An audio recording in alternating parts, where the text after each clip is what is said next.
Any questions from the last time we were together? We're in the middle of 234 is where we are. And we basically talked mostly about the commentary, but what we didn't talk about was the three words, craving, anger, and infatuation. I wanted to spend just a little more time sort of reflecting on what those words mean. Okay? I'm orienting everyone. Are there any other questions? All right. He says, feels impelled to commit acts of violence, whether out of craving, anger, or infatuation. And then he says, whether mild, moderate, or severe. Violence in this sense, I think he just means violence against the truth. I don't think he necessarily means acts of violence, literally, although he can mean that. I just thought it's worth thinking about. What Patanjali does is he takes the enormous complexity of delusion and of the human mind. Remember, in the Bhagavad Gita, there are 5 Pandava brothers, but Duryodhana and his brothers are over 100 of them. And our forces are very small, and their forces are very huge. And so we're always being outsmarted by Maya, because once we figure out one little way that Maya can sort of sneak in, then she comes around the back and gets us from another angle. So every time that Patanjali gives us one of these small lists and tells us that these are the forces that we have to look out for, it helps us not get confused by the details, because we're likely to think that this situation is different because the last one involved other people, and this is me by myself, and this one was about past lives, and that one is about money, and so on like that. But he just says acts of violence compelled by craving, anger, and infatuation. So craving is obvious, and it is the antithesis, I would say, of contentment. Craving is when we are in one reality and we simply wish to be in another reality. Whether we're craving a specific thing, a specific circumstance, but whatever it is, some part of us is not able to rest in the center and say, this is exactly how God wants it to be. We want it, we long for something else. When I asked Swami, as you may remember, about reincarnation, when he gave me the 2 forces that pull us into reincarnation, longing was one of them, regret was the other, but longing. And you can unravel it philosophically. If God is always with us, if everything is God's will, if karma is always fair, why would we ever crave for anything to be different than it is? But endlessly we have set up these vrittis in the spine in which some center point, we want to not have to put out so much energy, we don't want to get old, we want someone to care for us in a way that they don't, or we want someone to stop caring for us in a way that they do. You know, it's Hanel Cassidy, who was the man who was the gardener who taught us organic gardening at Ananda Village. He was a very sophisticated man in many, many ways.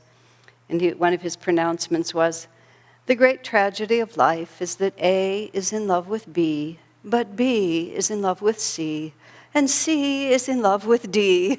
And he says, and the whole thing never gets itself straightened out. He just pronounces it from his ripe old years of 70 or so at that point, watching all of us young'uns run around impelled to violence by cravings that most of the time just never get resolved.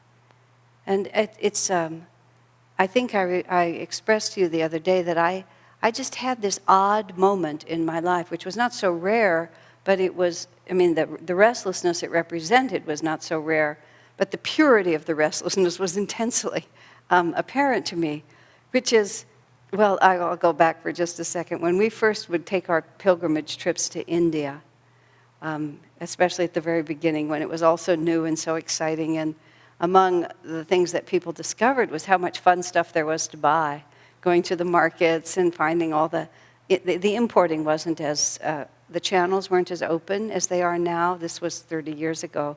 So it was very exciting to buy stuff. And it got to be kind of a joke how much everyone was shopping. We're supposed to be on this pilgrimage, and we're spending half our time shopping. And somebody said, "Oh, what are they buying?" And someone else responded, "More." And that was just sort of summed it up perfectly. Well, I was just moving through my life, which happened to be taking place at Chela Bava on that particular afternoon. And I was intensely aware of the fact, I guess you would call it, I was aware of the opposite of contentment. I just felt that I needed something. And there was nothing that I could articulate. I wasn't sleepy, I wasn't hungry, I wasn't too hot, I wasn't too cold, I wasn't thirsty. I was just discontent. And there was this sort of nameless hunger. I would like to say it was hunger for divine bliss, maybe it was, but it was just more like an awareness of the everyday state of craving, I'll use that word, that we live in all the time. But because we're constantly satisfying it in one way or another, we don't realize how perpetual it is. I have a friend who's been in prison for many decades now, and I often compare whatever I'm going through to what it would be like to be in prison, where you have how many millions of cravings you can't do anything about. I mean, your options are this wide, and that's the end of it. I was talking today about being in solitary confinement, not being in seclusion, but in solitary confinement. Just alone with your own consciousness. Where would you go? What would you do? I remember reading, I believe it was in Corrie ten Boom's, it was probably in Corrie ten Boom's book, when she was imprisoned by herself for a period of time in the cycle when she was arrested by the Nazis as one who helped the Jews in England, in Holland. And she talked about being alone in her cell, and she was pulling this red towel apart and embroidering designs on something else. You'll just have something to do, because she was just there for so many hours. And an ant came out of its hole. And she said she immediately put down the sewing because you really didn't want to waste 2 events. And so she spent the whole time just watching the ant, because this was all the entertainment there was, and didn't pick up the sewing until the ant was gone from her world. But we're always just feeling restless and moving. Even from thought to thought, we're moving. And so it's very hard for us not to, acts of violence is the way he puts it, but to act against the truth, because we're made restless by the things that we want that we don't have. And we've talked about it from the other side, talking about contentment as a supreme virtue. And this is just putting another point on it. Well, he's actually giving us a way to fight against these things, but he's more saying, once these desires drive us to do something, that's what we talked about last week. Then the second one is anger. And in the Gita, it talks about anger is the result of thwarted desire. When you don't get what you want, you get angry about it. Just as simple as that, isn't it? And we're always getting angry in large or small ways. I mean, I myself, sometimes when my computer just wouldn't cooperate with me, I just get so frustrated with the thing. You can't really bash it, and you can't argue with it, but there's just this sort of nameless, well, anger is the only word for it, just anger at the universe for mistreating you in such an intense way in that moment. Running into traffic when you're trying to get somewhere and you can't get there in time, showing up for an appointment and the appointment was shifted but they didn't tell you about it. I was at the YMCA. There's 2 pools. There's the warm pool and then there's the colder water pool, and they're right next to each other. And sometimes if the warm pool gets crowded, I'll slip out of the warm one and I'll slip into the cold one. Well, now there's a rule about entering that pool from that side. So I've slipped out and I'm standing there about to go in, and the lifeguard says, "Hey, you can't go in there." And I just said, "You're kidding. You're kidding. Nope, the rule is you have to walk around and go to the other end." I stood there for a really long time, and then finally I was going to talk to the person who I would have to share the lane with. So I bent down, and she thought I was going to just get in the water. Whoa, she got really, made a really loud noise. Everyone in the whole pool looks around to see what's going on, because I was about to slip in the water. Nope, I said, I'm not going to slip in the water. I did stand there for a long time. What would they do to me if I slipped into the water? Later I saw, lack of cooperation with the rules is grounds for loss of privileges. But there was just this impulse. You just want to come on, lady. Whether it's mild, moderate, or extreme, but I just wanted to get in the water. She's pushing against me. And how that's just such a, how does he put it? Such thoughts and impulses are based on ignorance. Where did he say it? The jerk of the mind.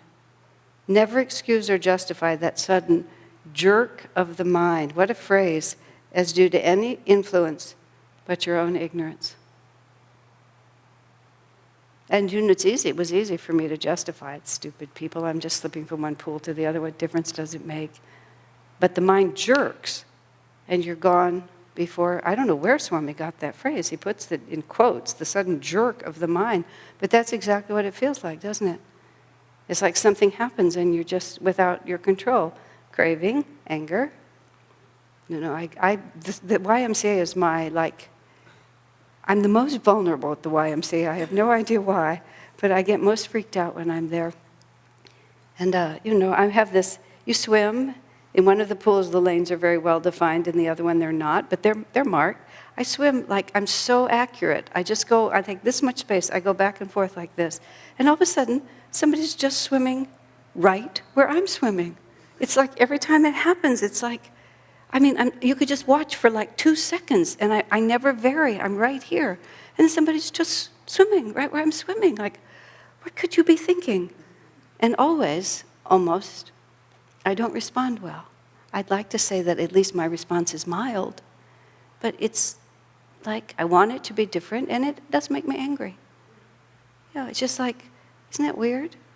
Every time I watch it happen, I can't understand. Maybe it's because I'm wet or something like that. Maybe it does something to my brain. But it's good practice.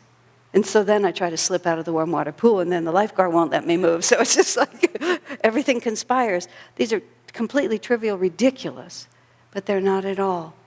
Because in such moments, the patterns of your thinking are revealed.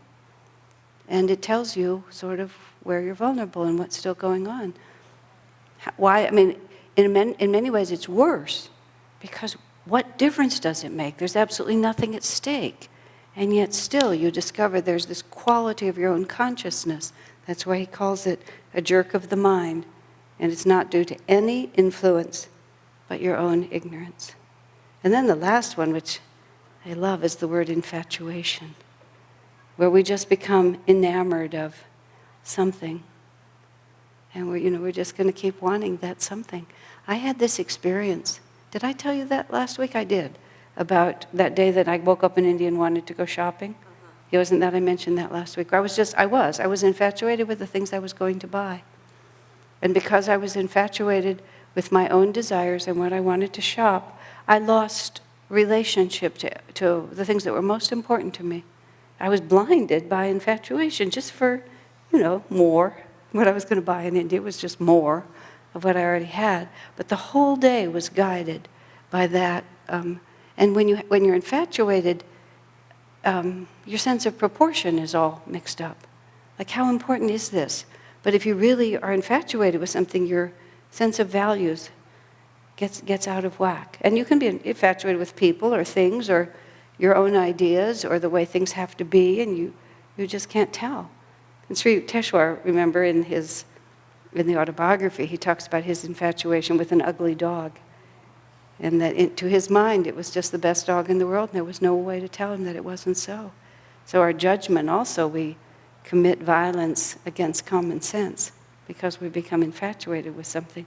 You can always tell, and you see many people consider infatuation to be a desirable state. A lot of people who have a lot of difficulty in relationships because they love the feeling of being infatuated, and after infatuation passes and they're just wherever they are, and it's just a normal relationship, they crave the intensity of that infatuation again, in which all judgment is lost. But here in Patanjali, he's presenting it to us as an undesirable condition. And it's worth remembering when we find our judgment is distorted, because we become infatuated with some particular idea. Sarah? it's on, and speak close to it. I don't know if you can answer the question, but I get angry very easily at the drop of a hat, and I know it. But what do you think is left over from other lives that caused that? You have any idea? Could it be anything? Well, the habit is, well, everything comes down to a lack of faith in God. If conditions are not what you want them to be and you react violently to those conditions, it's because somehow you've posited your preferences against what God has actually given you. And it's really Divine Mother that you're angry with. Because if it wasn't right, why would it be given to you? If it wasn't a cause for gratitude and blessing, why would it be given to you? I mean, I like the word challenge. You might not like something, but what's given to you is a challenge. It's not good or bad. Some things are more challenging than others. That it's not as effortless to meet them. But that doesn't mean they're bad. They're just more challenging. More energy is required. I think it's a habit too. It's just simply nothing but a habit. And the more you do it, the more the vritti becomes strong, and the more the inclination to go there just keeps running. And so that's why you have to consider no such response as insignificant. No angry response is insignificant. There's no situation in which anger is ever going to help you, even if you're all alone, even if there's nothing at stake, because every time you do it, you just carve the groove deeper and deeper in your mind that circumstances are not what they should be, and I want them to be different, and you commit an act of violence. The only thing you can do is persevere. And when there's a sudden jerk of the mind that is not due to any influence but my own ignorance, and just, wow, what do I expect to accomplish by this? And you just watch it and try to unravel it, and then try to back up and start over, and at least make it as little as you can. Yeah, but there's no, last week what I talked about, I was talking about the curse of the rishis and how the books are filled with how these great souls become angry and change the whole plot, and then have to go off to the mountains and do penance for another 100 years because they've spent all their whatever the word is, all their tapas, they've spent all the power that they've gained in one big blast. So the other side of it is, well, this is what happens. He's also saying that this is what happens. But how long do we want to go on like this? It's really just our own question. How long do I want to go on like this? And Shivani was fond of saying, and I always loved it, she said, you will never, ever, ever give up a quality until you're absolutely disgusted with it. So it's one thing to sort of mildly say, I want to be different. And it's quite another to find a continuation of that state of consciousness unbearable. I have noticed, I remember when I was holding a grudge against someone, I think it was an incarnation's old grudge, but I had plenty of evidence in this life to be grudgy about. And I just one day when I was meditating, because on one hand I was really tired of my negative attitude, but it just didn't go away, and I just meditated deeply, and I really had to admit that I enjoyed it. I just liked I liked that others were wrong. I wanted somebody else to be at fault besides me. It was just really simple. I wanted everyone to say, I'm sorry, you're the one who's right. And anger's like that. I want people to, remember when I told you when I dropped the flashlight on my foot and I called the clinic and I ended up talking to Jack Wallace about whether my foot was broken, and all I really wanted was somebody to feel sorry for me, which he did extremely well. He was just overwhelming with pity, and as if my injury was just the most important thing that had happened really in many, many weeks in terms of the whole medical business of the entire clinic. Of course, it was so exaggerated, but that was pretty much exactly what I wanted. So what is it we're trying to accomplish when we get angry? We want things to be different, but we also want to be justified. We want to have the right to just blow out and not have to do it anymore. When I was considering why I was holding this grudge, I just wanted to be right. I wanted someone else to be wrong. I wanted to stand taller than the people that I was annoyed with. None of it was good, that's for sure. But it helped me to be honest. And just say, I like having this bad attitude. It's working for me. I mean, after that, I was able to get over it a little bit more. But it was working for me. And getting angry, somehow it's working for you. It's hard to ask, what is it? Anything, craving, anger, infatuation, it's working for us in one way or another. We like it more than the alternative. Sometimes the alternative is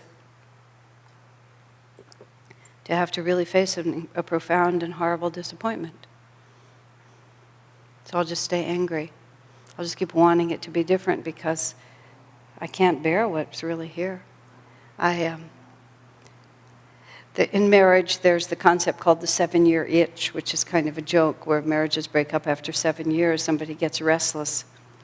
I actually have observed the 7-year cycle, 5 to 7 years. I've seen it in couples that I've worked with, which is it takes about that long for infatuation to completely go away.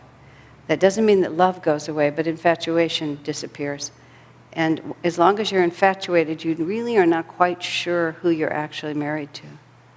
And then after about 5 to 7 years, just one day, it just dawns on you. I call it the thunk point. It's like you've been floating, and then all of a sudden and then you're looking at whoever your partner is, and you're realizing, wow, this is really it. And this one is really whoever they are. And there's a lot of panic that sets in at that point. Because prior to that, you were infatuated and you didn't quite know. And it's not even like the person is terrible. It's just that your happiness is really your responsibility. Infatuation kind of blinds you to the fact that your own happiness is your own responsibility. And that's also part of what happens, is just the reality that no matter how much I love this person, even if you still do, even if you still like them a lot, your happiness is still your own responsibility. And that's when people often break up their relationships and go start it all over again. Because if I can be infatuated again, then I don't have to actually really take responsibility. How is this working for you? Oh, that's what I get to avoid. Responsibility. Or the just incredibly dull necessity to deal with the situation in front of you. I mean, anger is easier. It's not working. So I'll just get mad about it instead of the patient application of willpower required to make it work, which is usually so tiring. I'm a little cynical tonight. If I get a little cynical, just kind of like, I don't know, wave your hands like this and remind me, or go, Stephen. Okay.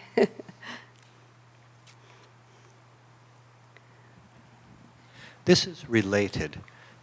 I find myself, I was reflecting on some relationships with people, and certain people who have this, from my standpoint, this habitual way of becoming angry. They just kind of turn to anger, and it just happens in a flash. Uh-huh. This was a few different people, and I noticed I'd engendered this anger. Yeah. And my response was just to be indignant that they would just get so angry with me and so unwilling to step back and talk it out, try to understand, just that sort of thing, where you're there together and then all of a sudden they're somewhere else, and perhaps, I mean, not just indignation, but just not understanding how to deal with it, really. Well, I think the choice you've taken is really probably the least effective possible. Yes. Which is to try to change them. I mean, that's what you're telling me, is that I try to change them. I mean, it's perfectly fair to offer that, but if their agitated energy triggers agitated energy in you, then it's entirely your problem at that point. And it really doesn't matter what they're doing. They could be doing anything in the whole universe, and it has nothing to do with your problem now. And your problem is not them. Your problem is that this kind of energy makes me indignant. What am I indignant about? I desire them to be different. I'm angry that they're not the way like me. I desire them to be open to my advice. I mean, there's 1,000 things, all of which, why are you indignant? It's their reality. What does that really have to do with you? It's an unpleasant reality, but it's much worse for them than it is for you. But if it can trigger in you, you have become exactly like them. Yeah, you're just exactly like them. So it's a good exercise in something else. What he proposes is think the opposite thoughts. I mean, that's all that Patanjali proposes here. Somebody is angry with you, and you start the peace and harmony prayer going in your mind. You know, Om Guru, God bless you. May you have a peaceful and wonderful life, calmness, whatever, one of those wonderful chants. You know, that chant, those words which I started to play and couldn't remember the notes, God's love flows purely through me. I actually put the words to that melody after this woman made me so upset. I was so upset. I was justified in the most abstract sense. Let us phrase it differently. The other lady was not behaving well, but I really let her get to me, and I really let her have it. And I was really wrong, just so wrong. And I went upstairs trying to calm down, and that's when I started singing those words to that melody. God's love flows purely through me from darkness and doubt. Forever I'm free. I sang it for a really, really long time because I wasn't. Well, you have to really take it to the marrow of your bones that when there is a sudden jerk of the mind, it's not due to anything except my own ignorance, and all the details of what this person did are absolutely irrelevant. I mean, you have to say that, not even mildly irrelevant.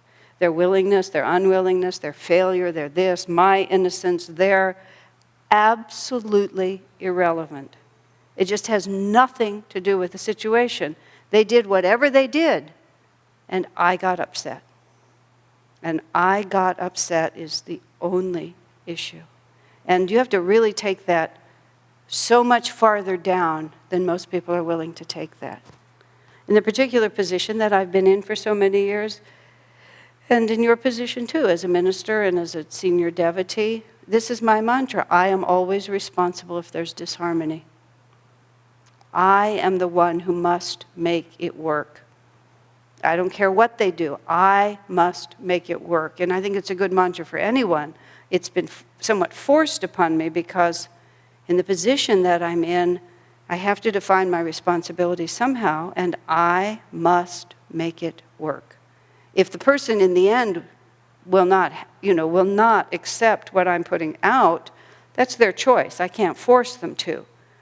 But I have to bring my energy into the reality where it's not because I am behaving improperly.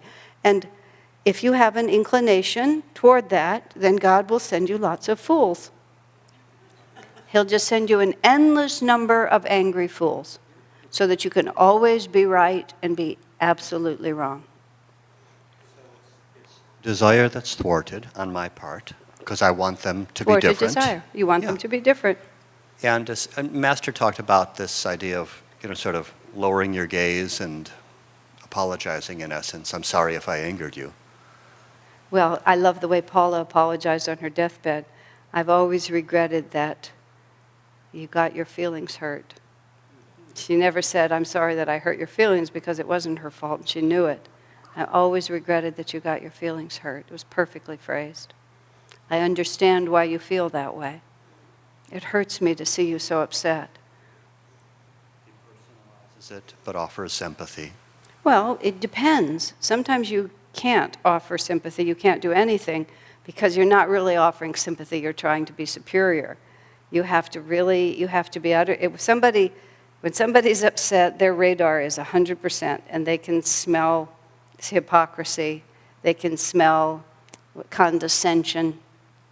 So unless your response is a genuine, spontaneous compassion for their misery, don't insult them by pretending. No, it isn't. And that's what I've been told in response. Yeah, Many so you times. don't, I mean, I've learned gradually, because I always have words, that many people don't have words, and many people don't expect you to have words. And I learned this a lot from David, who's just a master of not speaking, because he really knows there is nothing good to say, so he just doesn't clog the airwaves with hypocrisy or trivia. He just goes silent,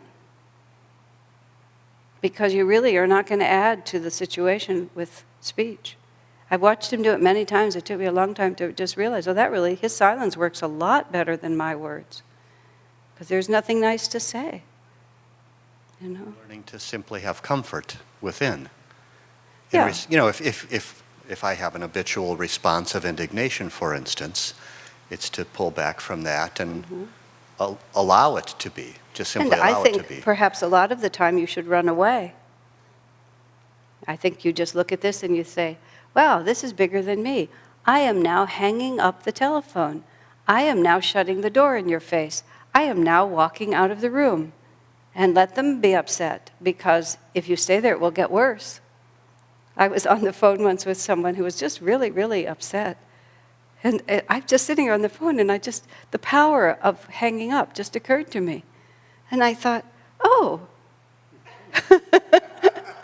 And I just did it. When it rang again, I didn't answer it. I just went about my life. And later on, there were a little hoo-ha about it, but I knew what I was doing. It was just definitely by far the best thing to do.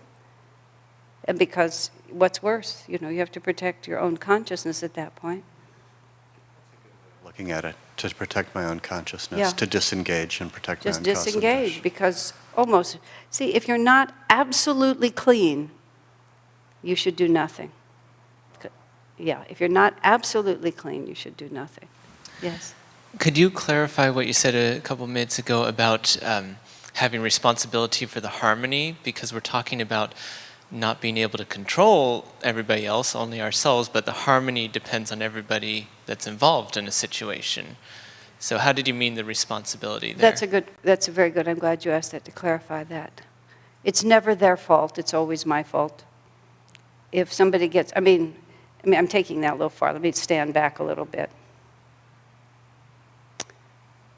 And I do understand, this is one of the ways over many years I've disciplined my own mind. This is how I've dealt with the fact that sometimes I'm not wrong, and sometimes they are wrong. But I feel that because it's good for me, and also because I have been given a responsibility to sort of move the whole crowd forward, that I need to preserve positive relationships with everyone, and that's much more important than any of the details. People sometimes say the damnedest things to me, things that could be really insulting if I wanted to take them that way, or just grossly inappropriate. And I'm not, I don't want to make everyone paranoid here, but over the course of 40 years, there have been some really humorous moments where people are trying to say something to me and they don't really hear what they're saying. Some of them I have spoken of, like the man who told me that he just really couldn't stand to listen to me talk, that other people found me inspiring, but he didn't at all. And I was clean in that one. I just felt so sorry for him, really. You poor man, because I'm talking all the time. It must be so unbearable for you. And that was completely clean. And then another man said to me, you can lift people to a certain point, but after that, nothing happens. And I said, yeah, sure. I never pretended to be more than I am. It's like you projected that on me and they were disappointed, but this really has nothing to do with me. But I didn't finish that. I just said, but I was clean. It was like there was no part of me that needed to fight against him. But there have been other times when somebody is giving something to me, and a great deal of me wants to explain to them exactly why that is the wackiest, most wrong idea that I have ever heard. And even if it is, though, what is going to help this situation? And I don't feel, except in very rare circumstances, that I need to be heard. I'm perfectly clear in what I think and feel. I don't need to be heard. There was a time in my life when I needed to be heard. So it's partly what I'm saying, Tandava. Somebody's talking to me, and I don't need to be heard. They need to be heard, and then I have to think very calmly how to move this situation forward. And I just, you can't, if you're in a position of leadership, let's just talk about leadership. If you're in a position of leadership, you just don't have the luxury of having your own feelings about things. You can have them, you shouldn't be dishonest, and sometimes you can't hold, sometimes you just have to be sincere. But you always have to think very carefully, what are the consequences of my behavior? That's the great karmic blessing of leadership, is that you are disciplined out of your likes and dislikes. And I've been severely disciplined out of my likes and dislikes over the course of 30-some years.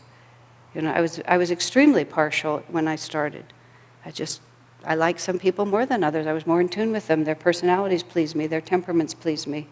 Their gender pleased me. Just all kinds of things. And then people would point out to me, oh, you're just going according to it. So gradually I just backed up and felt. See, also, there's another principle here that Swami always kept in. That Swamiji always had to preserve the relationship with people. It didn't, and sometimes he would ask others of us to deliver bad news to someone because he did not want to be seen as the deliverer of bad news. He always wanted to be the comforter. Because it really didn't matter what people did as long as they could keep that connection to him. If they lost that connection, they lost everything, and maybe even for incarnations. So that's the other thing that you sometimes have to think about. If you're in a position where people regard you in some way as a spiritual link, you have to do your very best at all times to preserve that relationship. And you have to let a lot of other things go. And you really have to let go your own need to be heard. Swamiji once, this was many years ago, some friends took him on a trip to Hawaii and paid for his trip in order to have his company. And one woman this is somebody who's just passed through Ananda and went away, so it's not anybody that anybody knows. She was, I don't know what, she thought she was sincere. And she made a big show of being sincere, but she wasn't really open at all. And she was constantly sort of asking Swami to correct her and give her advice and so on, but the fact of the matter was he couldn't touch it. He just couldn't say a thing to her because she was just defensive and oversensitive, and so it was happening on two levels. So he went on this trip. He was gone for 10 days or something. And then Seva and I picked him up at the airport. And we were driving back to Ananda Village. And he started criticizing. First he started criticizing Seva, then he started criticizing me, just kind of randomly. You're driving too fast, why don't you watch what you're doing? Could you please speak up, Asha? Why are you talking like this? Why are you bringing this subject up to me? He was just kind of after us. And for some reason, Seva and I were both utterly untouched, just completely untouched. In fact, there was something quietly amusing about it. And after 15 minutes or so, he sort of exhaled and he said, I've been holding it in for so long. This woman had been so hard, and it was so hard just to keep his mouth shut. There was so much he could have said, and he just let it out on us. And we could feel that it didn't really have anything to do with us. He just needed to vent. And then we all relaxed and laughed, and everything was fine again. But he couldn't. He just couldn't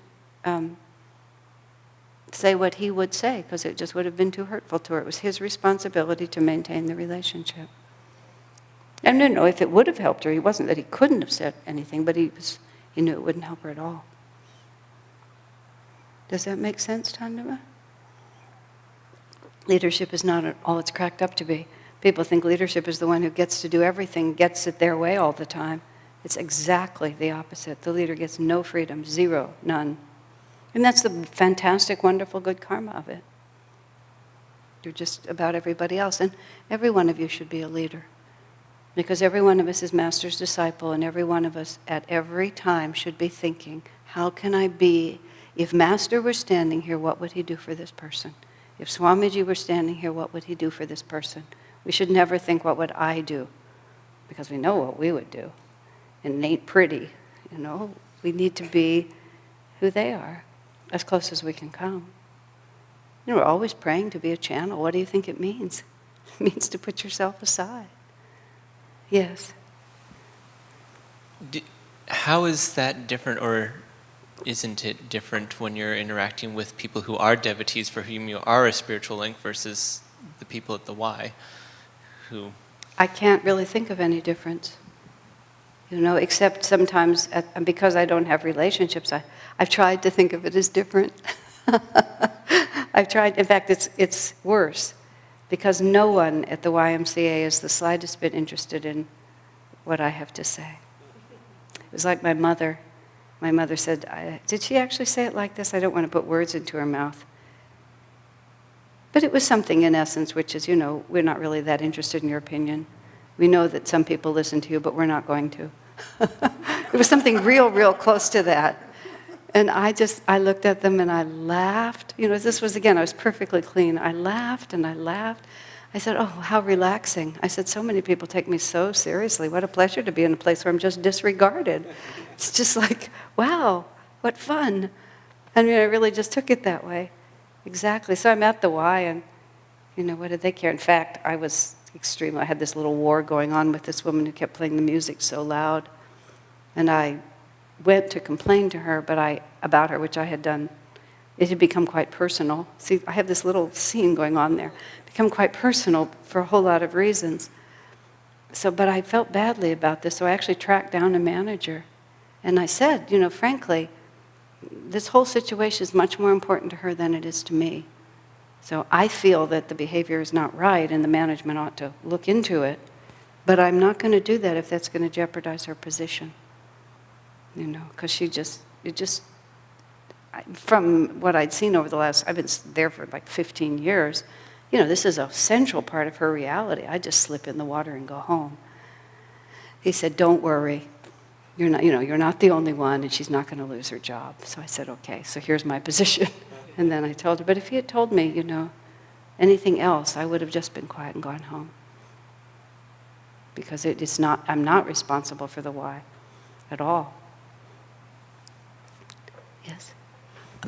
I'd like to go back to the jerk phenomenon and also what Stephen was talking about. Not the jerk as a noun, but the jerk as a verb. Yeah, I'm just joking. Yeah, okay.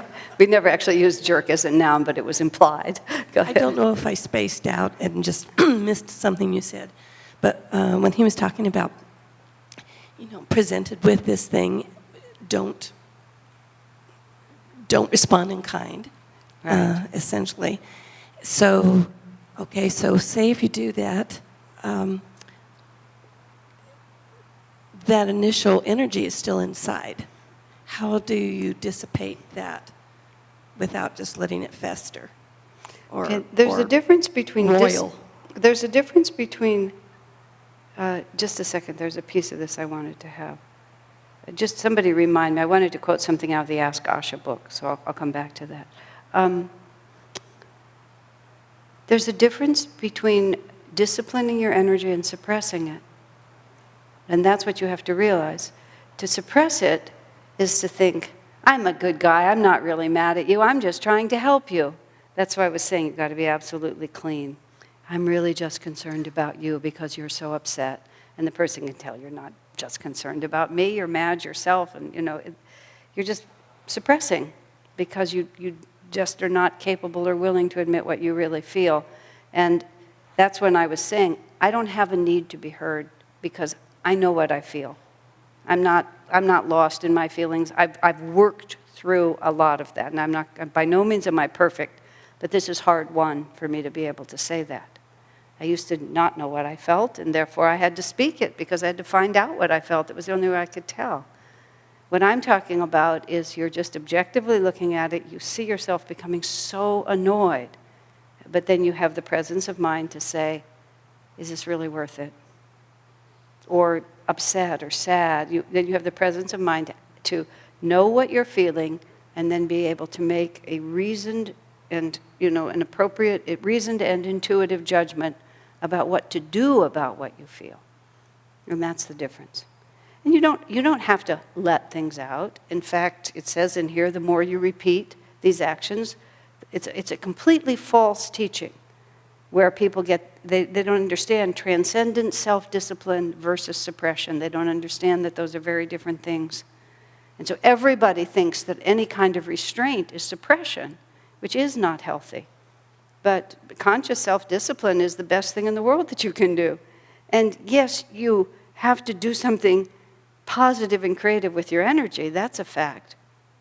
But you can't just always be disciplined and nothing else. You have to find a way to lift your consciousness and free yourself from the tension.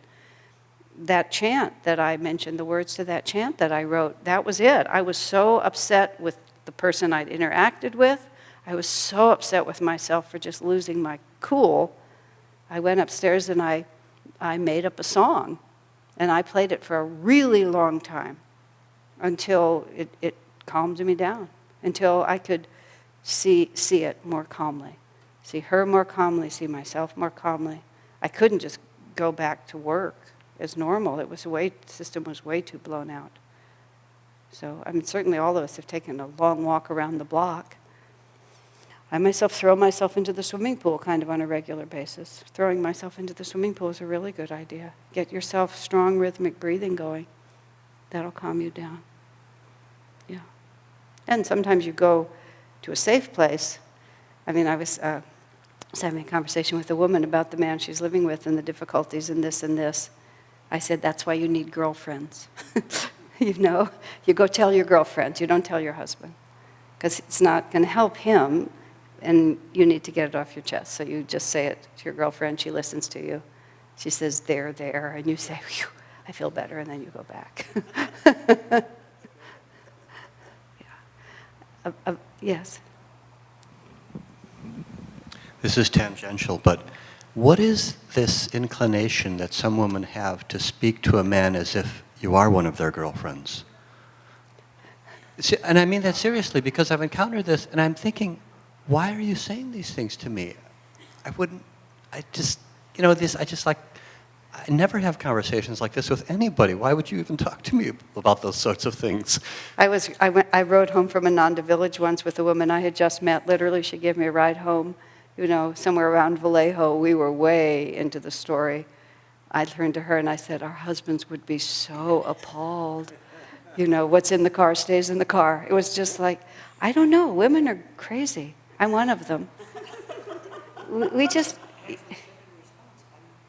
don't mean to offend you, but I'm not one of your girlfriends, and you should say this to one of them. I think you should be flattered. No, I mean, seriously, because you obviously have enough androgyny that they haven't noticed that you're not one of their girlfriends, and I consider that to be a compliment.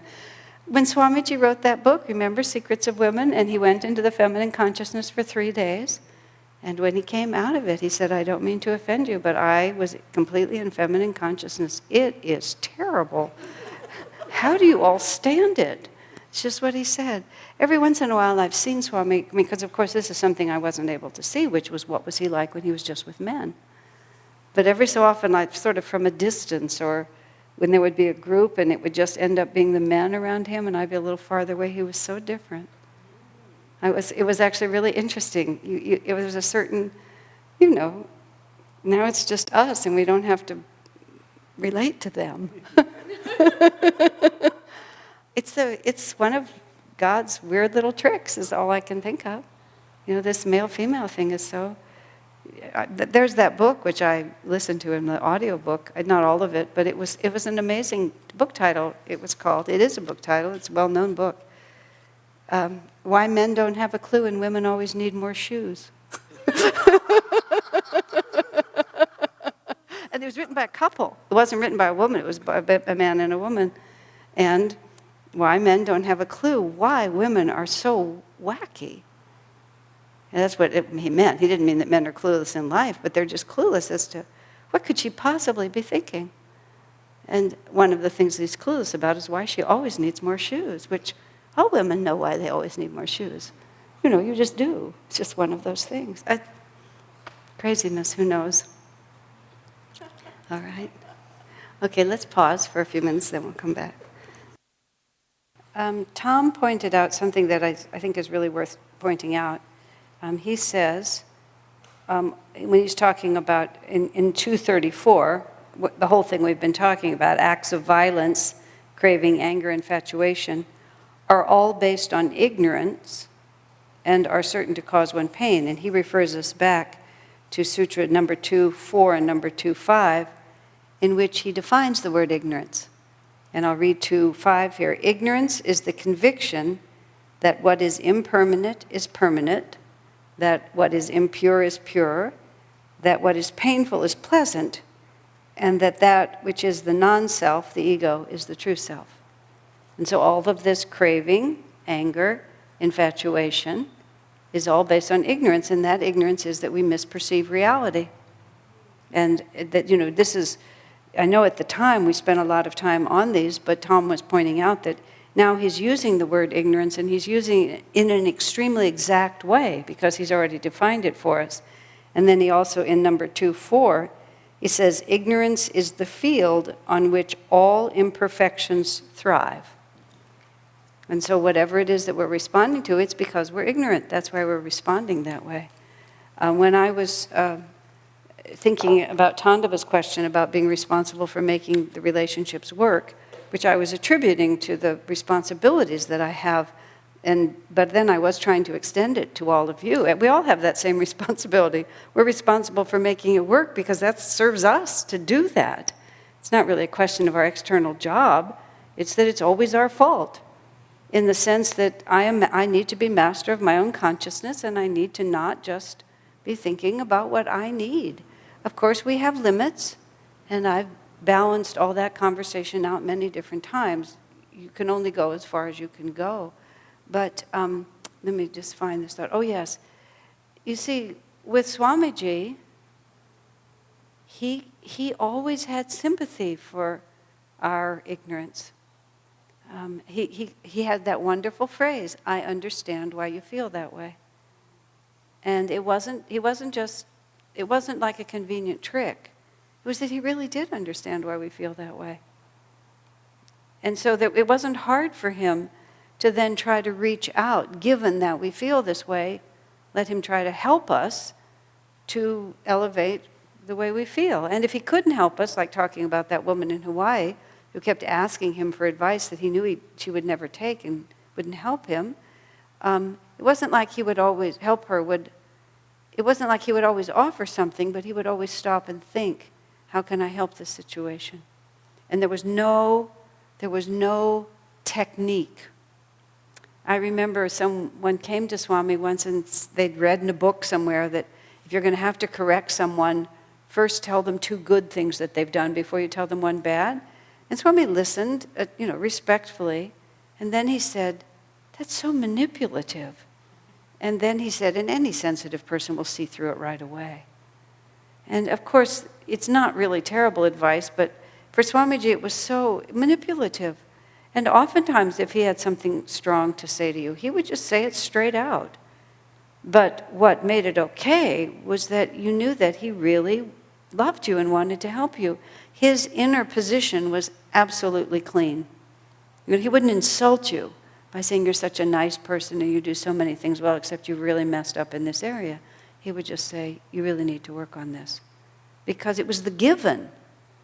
He'd already made you feel like you were a wonderful person or a valuable person or had the possibility of success or whatever it was. I mean, if it was appropriate, he would also say nice things, but he never did it just because it was a technique.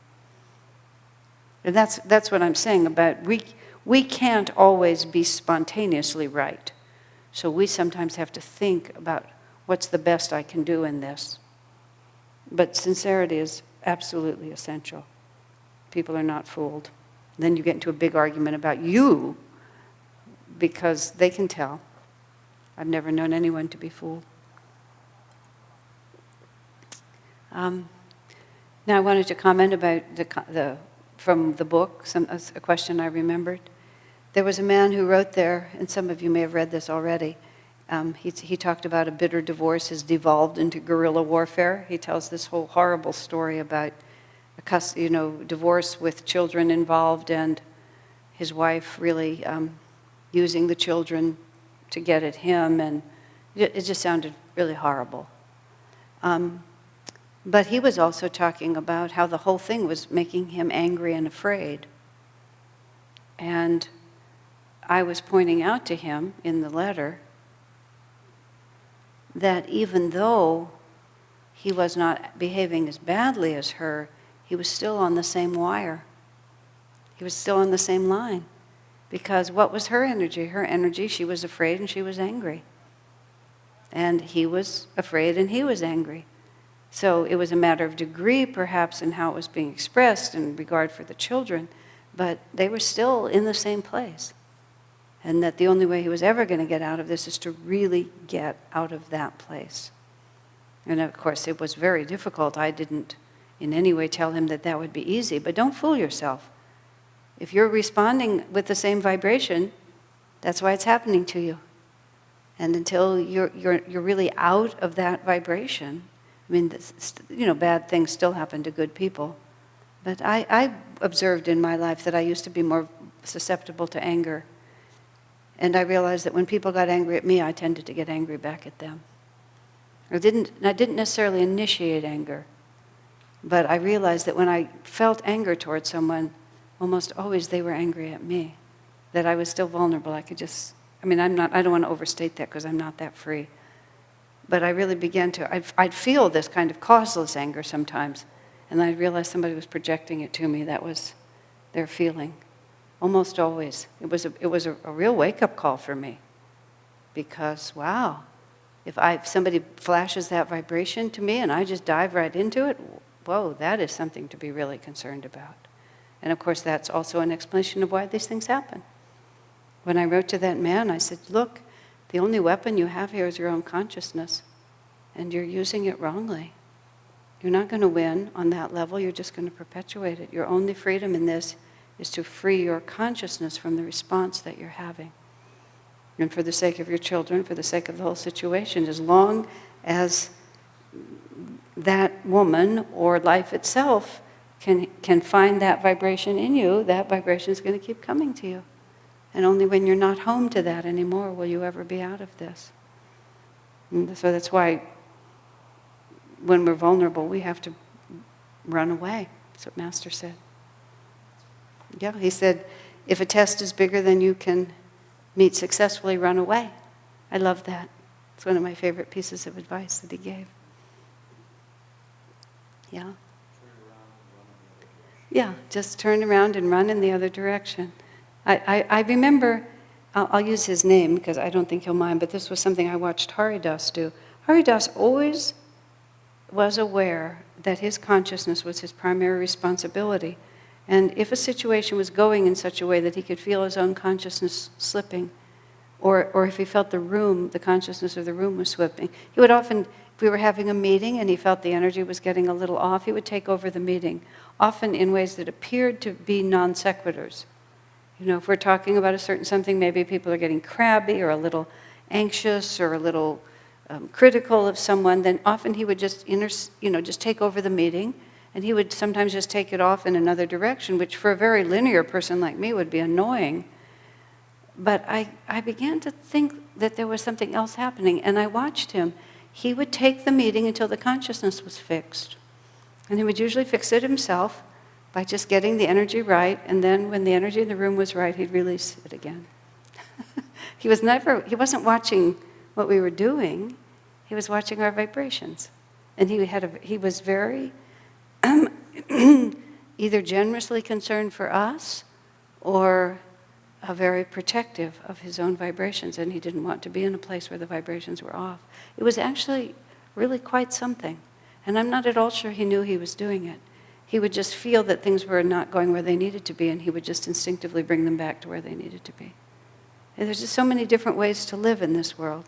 We have these very narrow ideas, this follows this, follows this, follows this, and it must be like this, and this is what I think, and it doesn't matter at all. What really matters is where we are in the spirit. It's just all that matters. Swamiji he didn't calculate. He just responded. He'd feel it, he'd sense it, and he'd respond to that. He wasn't linear. He was definitely not premeditated. Yeah.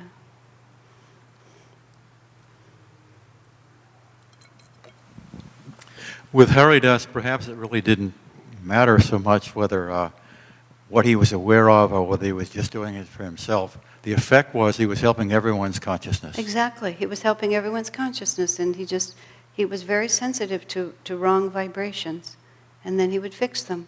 I was sometimes very sensitive to getting the decision made and getting the project done, and that in itself was the wrong vibration. I remember once we had this meeting with Swamiji. Those of us who are present all really remember it. I don't think we built the expanding, maybe we were just thinking about building the expanding light rooms, or we were talking about building a new temple. And we started just talking about what the temple could be like. And we ended up building a crystal window, and we had gemstones around it, and we just really let our imaginations run and really thought about what would be wonderful. Afterwards, Swami said it was the best meeting we had ever had. And he referred to it for a long time because nobody was censoring. Nobody had a sense of limitation. Everybody just really allowed ourselves to think without criticism simultaneously. I don't know, somehow the mood just shifted. We were always preventing things from happening by being so concerned about the details. And for some reason, that day, it just sort of started, and we just went in an extremely uncharacteristic fashion, and just really allowed ourselves to, go into the astral world and think out what it really could be like. Unfortunately, we never translated that into anything that was possible, but I think if we had, we would have come up with much more imaginative ideas than we normally come up with. Because when you start with all your limitations, you can't open yourself to the possible in the same way. You can always bring it down afterwards. But if you never get to the top of the mountain, nothing ever happens. I mean, that's a balancing act, but he was really trying to teach us something which I'm not really entirely certain we learned, but it certainly made a vivid impression because not one of us would have praised that meeting. We just thought it was a fantasy session. He called it the best brainstorming session we'd ever had. I mean, seriously. So it was like, well, what was different? Was that we really allowed ourselves to imagine instead of stopping it, because that was once when we were talking about prosperity, and he said, everybody whatever the word is. I don't know what word he used exactly, but they don't respect the fact when I say that we're going to have 250 people for Spiritual Renewal Week this year. He said, and they just think I'm out of touch. He said, but if I didn't say that we'd have 250, we wouldn't even have the 30 that do come. Meaning that we're always cutting his energy off by our small-mindedness. And so on one occasion, we're not small-minded, and he commended us for that. Makes sense?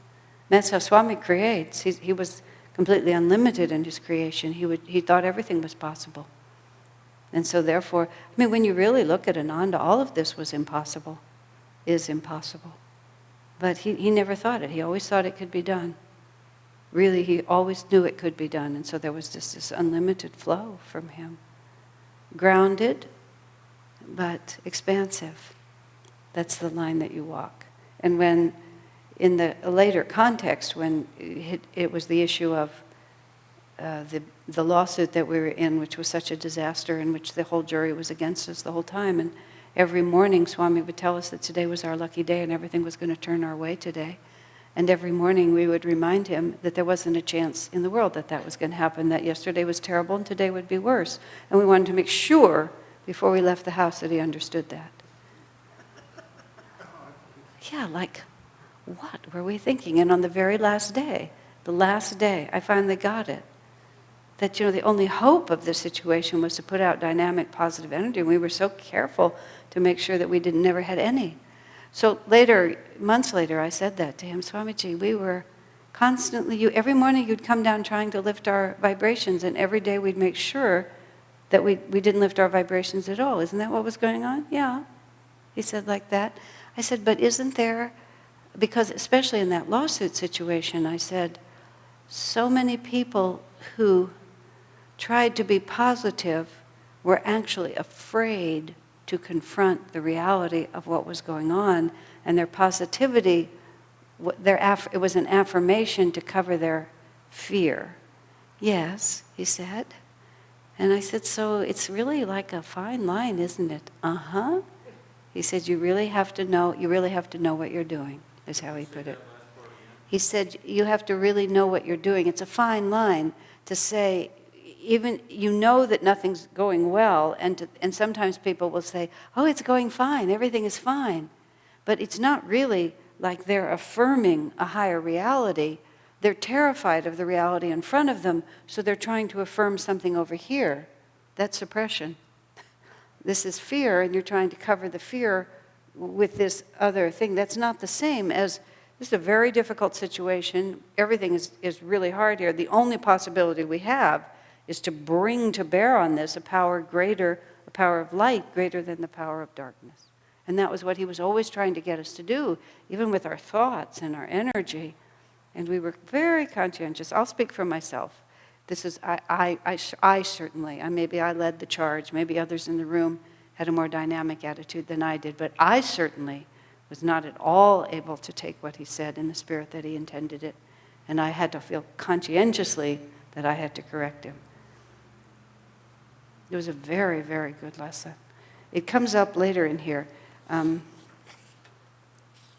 One of these. Oh, yes, in fact, it's 236, which will be in a week or so. We go back to the concept of truth, and we talk about it then. Yes, Stephen? I did answer it? Okay. Any other questions or thoughts? I answered, while I was not letting him ask it, I was answering it apparently. Okay? If there are no more, then I think we are done. So we finished 234 today. And next week we'll go to 235.